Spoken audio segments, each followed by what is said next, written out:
hello. This is Dawn McCoy with Flourish Leadership Group, where I help ignite your leadership to the next level.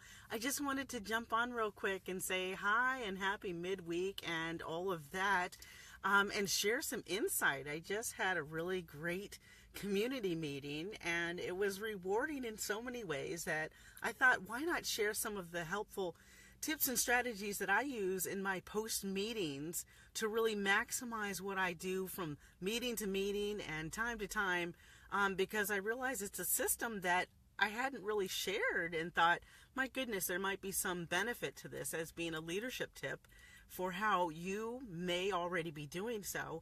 So feel free to drop that into the comment box here about how you have a system during your post meetings. As some of you may know, I was appointed to a board, the Virginia Birth-Related Neurological Injury Compensation Board. And in that regard, part of my role is to take notes for myself as a board member, but to listen to the details that are being shared.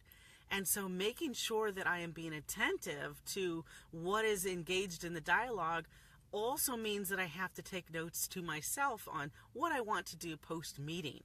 And so what I suggest to you and to many is to make sure that you're making notes to yourself about what you would like to do post-meeting. Anytime we go to an event or a reception or a gathering, there's something you do afterwards. So if you're networking, you go and you exchange business cards and you likely follow up. Phone call, email, reaching out to that person.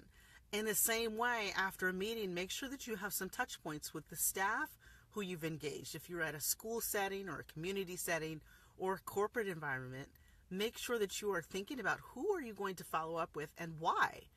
What is it that you need to check in with them about? Is there a question that you have, a follow-up item? You need some additional training or insight? You need some details?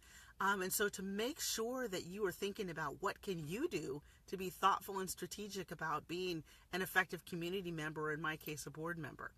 And so there are lots of ways that we can do that by taking some notes, maybe sending along an email. Joe Blow, I'd love to catch up with you on XYZ issue, or to make sure that you are doing some additional research. It just goes the extra mile that you're trying to be an effective leader in what you do, communicating with people, taking that extra time to just pause and think about what is it that you may need to further engage. The second is that by doing so, we are distinguishing ourselves as leaders. We are distinguishing ourselves as people who are exemplary in connecting with folks, dialogue or otherwise, and we are distinguishing how we have a technique. So I've often been known for writing handwritten personal thank you notes, or sending along a quick note of encouragement after meetings where I'm involved in community or other work. And so when you have that heart work, you're a servant leader and doing all you can to be a resource, it comes through.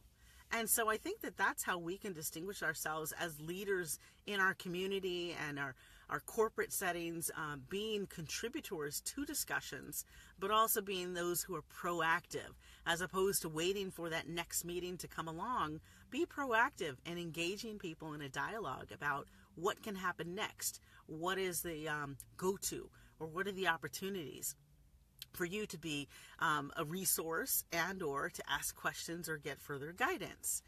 And I think another third way that I think it really is that it lends itself by being a leader, by being someone who does the follow-up and the prep work, by being someone who is thought of as a continued leader within an organization.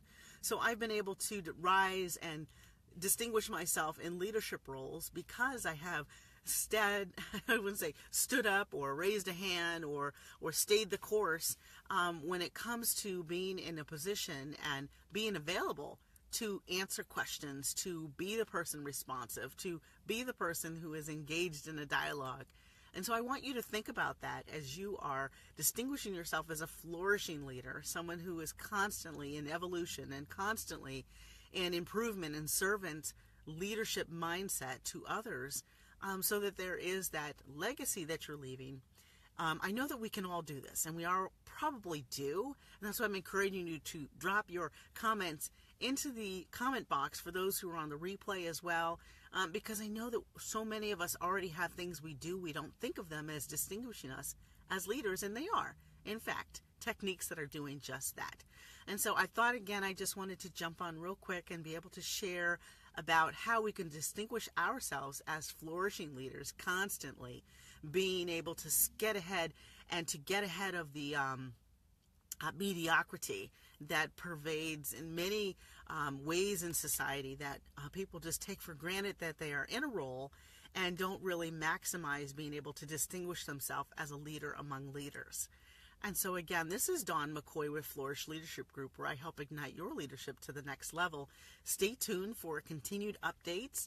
I like to bring you another live this week to be able to share engaging topics and discussions for us, and to be able to talk with you further about this month's theme of resilience. There are going to be some great topics covered in resilience in the next few weeks here we have left in the month, so I wanted to make sure to round out and jump on here. All right, enjoy the rest of your afternoon, and until we meet again, be enriched, be enlightened, be empowered.